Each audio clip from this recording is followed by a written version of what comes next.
Banyak orang mungkin yang merasa atau berpikir kayak Trinitas tuh nggak masuk akal, Trinitas tuh membingungkan, Trinitas tuh nggak bisa dipercaya. Tapi ada satu hal yang perlu kita luruskan terlebih dahulu tuh gini teman-teman. Kita nggak akan pernah bisa mengerti Tuhan 100%. Kita cuma manusia dan dia itu Tuhan. Kita nggak akan pernah bisa mengerti dia 100% dengan akal kita yang terbatas. Tapi gini, ada sebuah konsep yang bantu aku tuh bisa melihat dan menyadari bahwa Trinitas tuh bisa dipercaya. Bahkan, bantu aku tuh bisa menyadari bahwa hanya Trinitaslah satu-satunya Tuhan yang sejati. Dengerin ini sampai habis. Pertama, kita sama-sama sepakati dulu gitu, yang namanya Tuhan, dia pasti yang paling tertinggi. Artinya dia pasti punya kualitas yang terbaik dalam segala hal.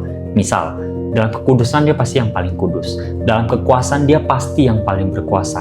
Dalam kasih dia pasti punya kualitas yang paling tinggi dan paling terbaik dalam kasih. Dan hari ini aku pengen bahas di bagian kasih. Berbicara tentang kasih, ketika kita berelasi dengan orang-orang sekitar kita, kita bisa menyadari ada dua jenis kasih. Kasih yang pertama adalah ketika kita mengasihi atau mencintai diri kita sendiri, dan kasih yang kedua adalah kasih yang kita bagikan kepada orang lain. Kita kasih waktu kita kasih hadiah, kita peduli sama orang, intinya kasih yang dibagikan kepada yang lain. Nah, kalau kita sebagai manusia yang terbatas dan ciptaan yang nggak sempurna aja, bisa tahu dan bahkan memberikan sebuah kasih yang dibagikan kepada yang lain, harusnya Tuhan juga bisa tahu dan bahkan melakukan atau mempraktekkan kasih yang dibagikan kepada yang lain juga.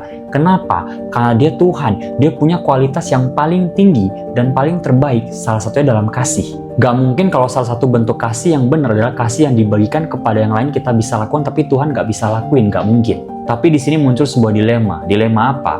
Kalau salah satu bentuk kasih adalah kasih yang dibagikan kepada yang lain.